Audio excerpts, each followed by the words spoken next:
काला जादू। अपने बेटे ऋषु के माथे से टपकते हुए पसीने को देखकर सविता की हालत खराब हो गई। ऐसा आज पहली बार नहीं हुआ जब ऋषु नींद से घबरा कर जागा है। हाय मेरा बच्चा, न जाने किसकी नजर लग गई है तुझे।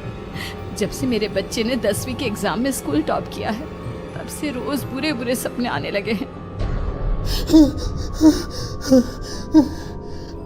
हाँ माँ, मैंने आज फिर से एक काले साए को देखा। वो यहीं मेरी आंखों के सामने खड़ा था। माँ मुझे बचा लो माँ। वो मुझसे कह रहा था कि मुझसे बदला लेगा। माँ कहीं ये प्रशांत। चुप कर, कैसी बात कर रहा है? दोबारा उसका नाम मत लेना। तुझे पता है ना, उस प्रशांत ने आत्महत्या कर ली। तो बार बार उसका नाम मत लिया कर। मम्मी, क्या सच में प्रशांत ने आत्महत्या की थी? चुप कर, बहुत सवाल पूछता है आजकल। और फिर रात के वक्त सविता के पूरे घर में एक अजीब सा काला धुआं छाने लगा। गहरी नींद में सोई सविता की जैसे ही आंख खुली उसका दम घुटने लगा। वो दौड़कर ऋषु के रूम की तरफ गई जहां उसके दरवाजे पर घूमती एक काली परछाई देख वो बुरी तरह से घबरा गई। कौन है वहाँ? कौन है? सामने आओ। ये मैं हूँ, तुम्हारी काली करतूत।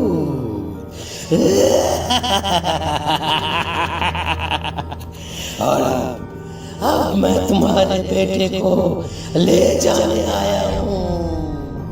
नहीं, मेरे बच्चे को छोड़ दो प्लीज। मेरे ऋषु को कुछ मत करना। वो परछाई ऋषु के कमरे में घुस जाती है। सविता भी उसके पीछे पीछे दौड़ कर जाती है और देखती है कि अब वो साया साफ नजर आ रहा था। वो सर से पैर तक खून में सना हुआ था और उसके शरीर के सारे अंग कटे फटे हैं। क्या चाहिए तुम्हें? तुम जो बोलोगे मैं करूंगी, लेकिन मेरे ऋषु को छोड़ दो। उस परछाई ने ऋषु को गर्दन से पकड़कर दीवार के सहारे हवा में उछाल दिया। ऋषु जोर जोर से चिल्लाने लगा। माँ बचाओ मुझे, बचा लो माँ। ये मुझे मार डालेगा। माँ मुझे बचा लो माँ। नहीं ऐसा मत करो। मुझे मार दो लेकिन मेरे बच्चे को छोड़ दो। मैं तुम्हारे आगे हाथ जोड़ती हूँ। वो परछाई ऋषु को जमीन पर गिरा देती है और अचानक वहां से गायब हो जाती है। ऋषु, मेरा बच्चा, तू ठीक तो है ना? कुछ बोल बेटा, क्या हुआ है तुझे? मैं ठीक हूँ माँ। क्या हुआ था यहाँ पर? कुछ नहीं बेटा, कुछ नहीं। तू परेशान मत हो। हम कल ही गांव के बाहर जो तांत्रिक महाराज रहते हैं उनके पास चलेंगे। ठीक है माँ, हम जल्द ही उनके पास चलेंगे। मुझे बहुत डर लग रहा है माँ। ये बार बार मुझे डरावने सपने आना, ये सब हमारे साथ क्यों हो रहा है माँ? अगले दिन सविता अपने बेटे ऋषु को लेकर गांव के बाहर तांत्रिक के पास जाती है।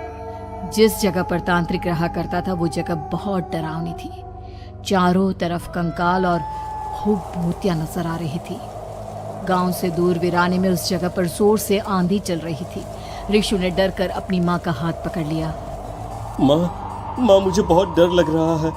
ये कैसी जगह है? देख बेटा, हमारे साथ जो कुछ भी हो रहा है उसका इलाज सिर्फ और सिर्फ ये तांत्रिक महाराज ही बता सकते हैं। अब यही है जो हमें प्रॉब्लम से बाहर निकाल सकते हैं।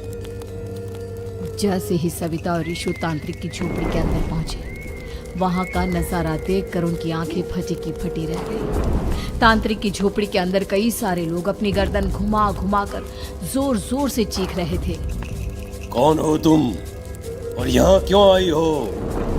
महाराज, मेरे बेटे को कुछ दिनों से एक डरावनी काली परछाई नजर आती है और कल रात उसने मेरे बेटे पर हमला भी कर दिया।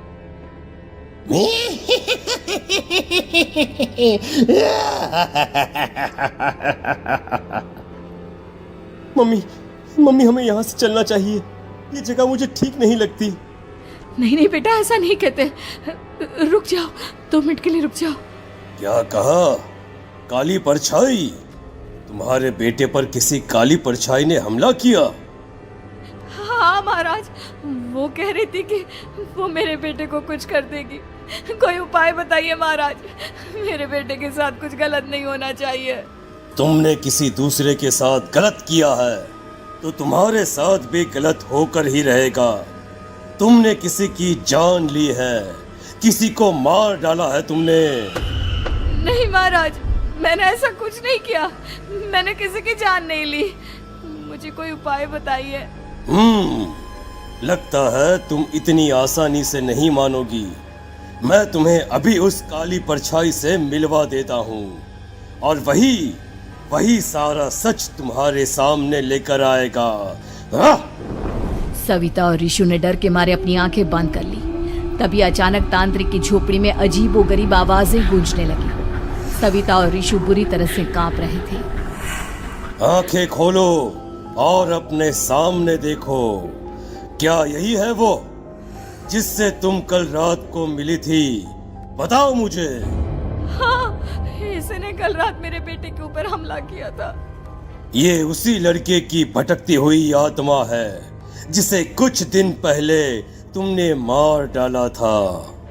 मम्मी, ये महाराज क्या कह रहे हैं?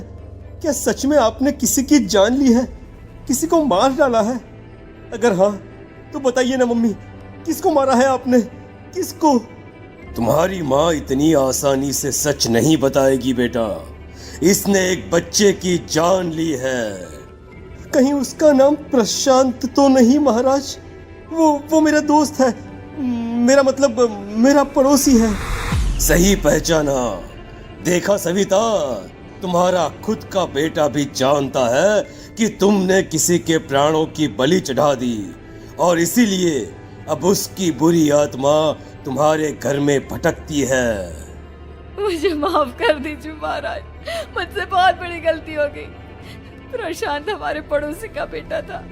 हर बार उसके नंबर मेरे बेटे से ज्यादा आते थे और इसलिए मैंने उसके कमरे के बाहर काला जादू किया था, पर मुझे नहीं पता था कि वो मर जाएगा।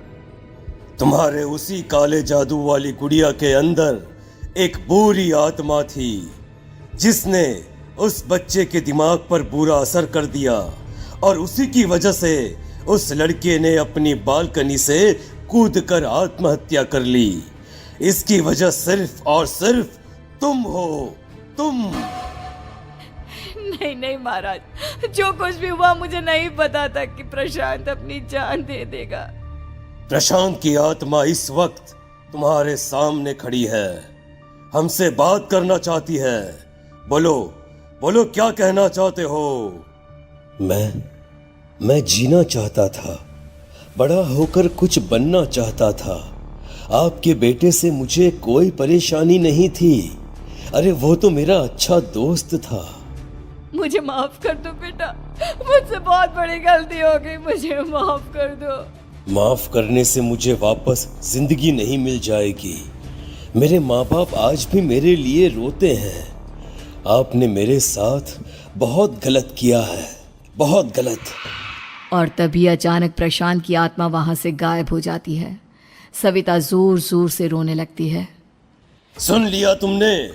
ये तुम्हारे अपने ही किए हुए पाप हैं जो इस तरह से तुम्हारे सामने आ रहे हैं। माँ, ये आपने अच्छा नहीं किया। सिर्फ 10th बोर्ड के एग्जाम में मैं टॉप कर पाऊं, इसलिए आपने मेरे दोस्त के ऊपर काला जादू कर दिया। नहीं मम्मी, नहीं, अब हम कभी खुश नहीं रह पाएंगे, कभी नहीं। मेरे दोस्त की आत्मा को कभी शांति नहीं मिलेगी मम्मी, कभी नहीं। लेकिन मैंने जो कुछ भी किया सिर्फ तुम्हारे लिए किया। वो लड़का हमेशा फर्स्ट पोजीशन पर आ जाता था और इस वजह से हमेशा तुम्हारे मार्क्स कम पड़ते थे। मैंने तो सिर्फ उस पर एक छोटा सा काला जादू किया था बेटा। मुझे क्या पता था कि उसका ये नतीजा निकलेगा। जिस गुड़िया को तुमने उस लड़के के कमरे के दरवाजे पर लगाया था, दरअसल उसके अंदर एक बुरी आत्मा का प्रवेश हो गया था, जैसा कि अक्सर काला जादू करते समय हो जाता है। मुझे अपनी गलती का एहसास हो गया है। मैं प्रायश्चित करना चाहती हूँ, आप बताइए मैं क्या करूँ? प्रशांत के घर जाकर उस काली गुड़िया को वहां से निकालकर यहाँ लेकर आओ। मैं उसे आग में जलाकर राख कर दूंगा और उसके बाद प्रशांत की आत्मा को हमेशा के लिए मुक्ति मिल जाएगी। अगली रात सविता चुपचाप अपने पड़ोसी प्रशांत के घर जाती है। प्रशांत के माँ बाप प्रशांत की मौत के बाद उस घर को छोड़कर हमेशा के लिए वहां से चले गए थे। जैसे ही सविता उस घर के अंदर कदम रखती है, उसका सामना अजीबोगरीब हैवानियत से भरी आवाजों से होने लगता है। ऐसा लग रहा था जैसे कोई बुरी तरह से चीख रहा हो। सविता जैसे ही प्रशांत के कमरे के बाहर पहुंचती है, वहां पर लटकी हुई गुड़िया के शरीर से खून टपकने लगता है। ये क्या हो रहा है? इस गुड़िया के शरीर से खून क्यों टपक रहा है? सविता हिम्मत करते हुए उस गुड़िया को वहां से उतारने की कोशिश करती है, लेकिन तभी अचानक से बहुत भयानक दिखने वाली औरत उसकी आंखों के सामने आकर खड़ी हो जाती है। मैं यहाँ से कहीं नहीं जाऊंगी, और अगर तूने मुझे यहाँ से हटाने की कोशिश की तो मार डालूंगी मैं तुझे। नहीं नहीं, मुझे तुम्हें यहाँ से ले जाना ही होगा, नहीं तो मेरा बेटा, उसकी जान को खतरा है। मैं तुम्हें नहीं छोड़ सकती।